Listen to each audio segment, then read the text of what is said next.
Kahit sandali lang, basta't makasama ka.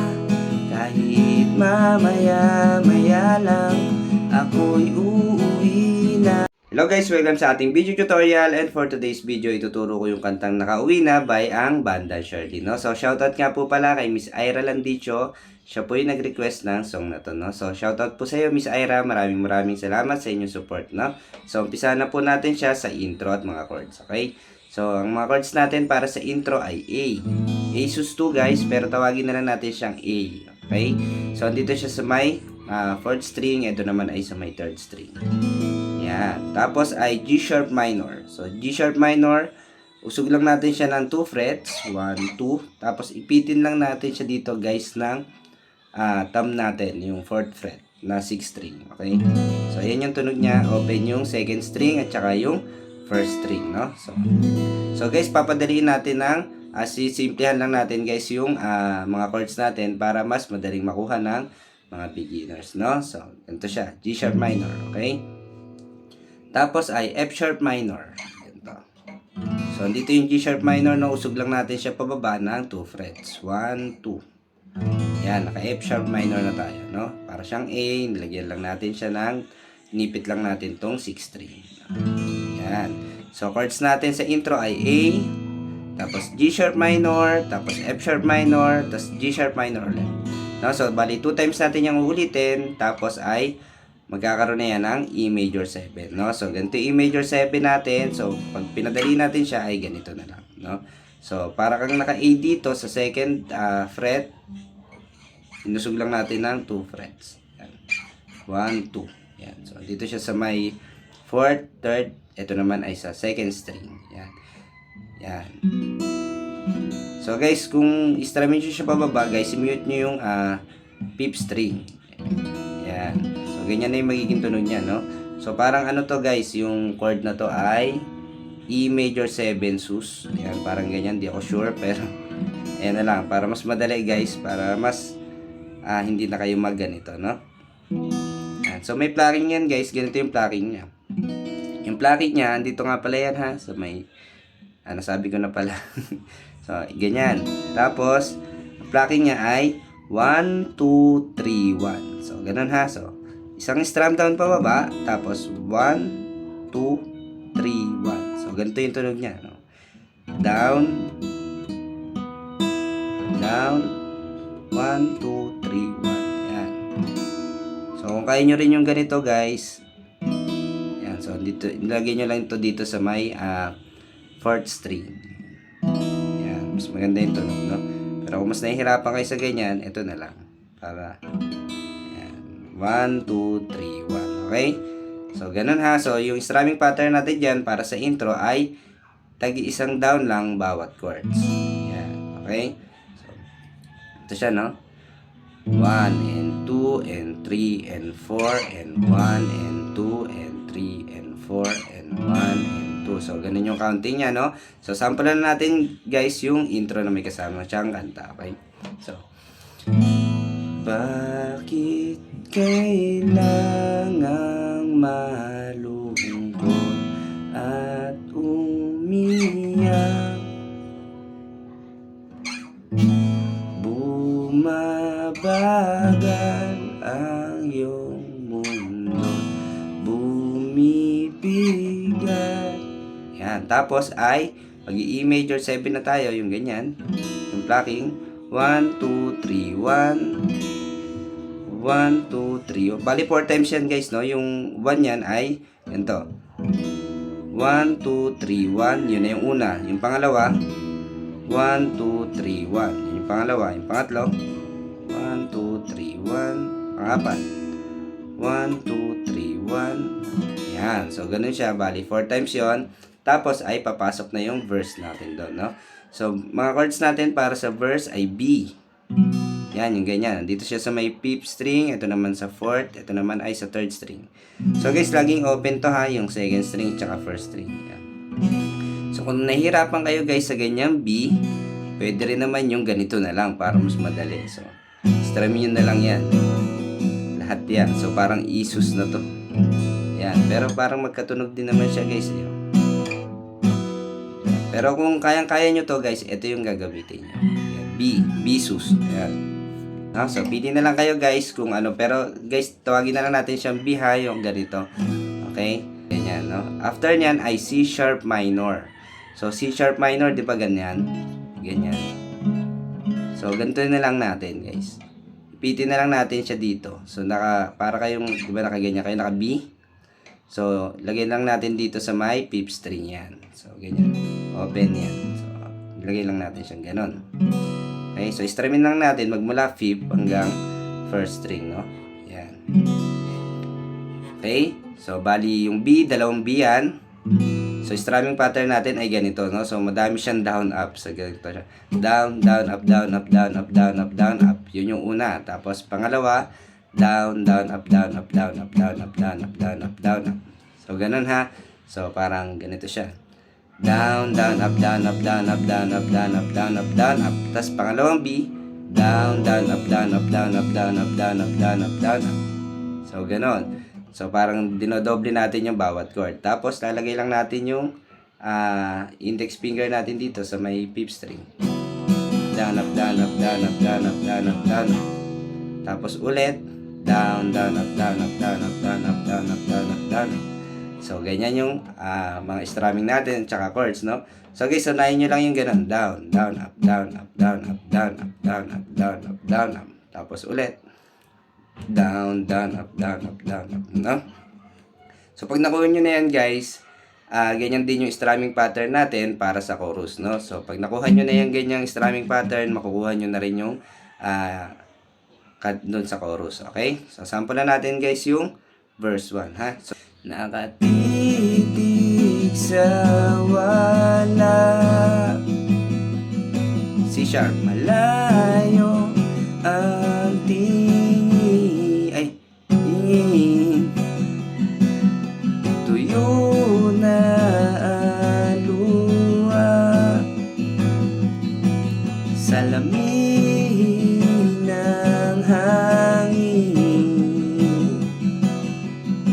Yan, so ganon. So after nun guys, pupunta na tayo ng pre-chorus, no? So sa pre-chorus guys, same lang yan ang intro, pero wala lang yan na E major 7, okay? So A, tapos G sharp minor, F sharp minor, tapos G sharp minor ulit. Bali 2 times natin uulitin yan, tapos ang strumming pattern natin dyan sa pre-chorus guys ay ganito. Down, down, up, up, down, down, up, down, up. So parang down, down, up, up, down, down, up, down, up. So, ganun yung ating strumming para sa pre-chorus. So, up, up, down, down, up, down, up, down, down, up, up, down, down, up, down, up. So, ganun ha. So, sa bawat chord, ganun yung strumming natin. Bali, 2 times natin ulitin yan. Tapos ay chorus na. Okay, so sample na natin yung pre-chorus. Pwede ka bang puntahan at tabihan, kahit walang sinasabi, tahimik lang. So, ganun lang, no? So, after nyan ay chorus na, no? So, sa chorus, guys, A ulit. Ito. Yung chords natin. A, tapos B. Yan. So, ganyang B ha. Tapos E. Tapos E ulit. Tapos, 2 times yung ulitin yan. Tapos, ay pupunta. Tapos, magkakaroon niya ng A, tapos B. No? Para dun sa nakauwi na. Yun. Okay? So, sample natin siya. Yun pa rin yung strumming pattern niya, guys. Down, up, down, up. Down, down, up, down, up, down, up. No? So, ganyan siya ha. Sample natin siya.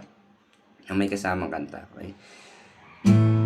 Kahit sandali lang, basta't makasama ka, kahit mamaya-maya lang, ako'y uuwi na. Kahit walang katapusan, hindi ka iiwan, basta't makasama ka, ako'y nakauwi na. A, nakauwi na. B. Yan. So, after nyan guys, yung interlude, yung ginawa natin na E major 7 na may plucking, no? Yung ganyan. Bali, 4 times ulit yan, tapos verse 2 na, no? So, dun sa verse 2, guys, same lang yan nung verse 1. So, yung strumming yan ay ganun pa rin. Yung ganyan. So, sample na natin siya, guys, no, na may kasama kanta. Same lang naman yan ng verse 1, okay? So, nakatitig sa iyo. Tapos B, C sharp minor. Na na na B,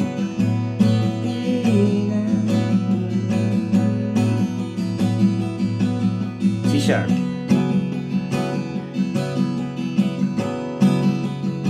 So after nun, guys, ay pre-chorus na, no? So same na same lang yan noong mga chords natin sa unang pre-chorus. Okay? So same strumming pattern yan, yung ganito.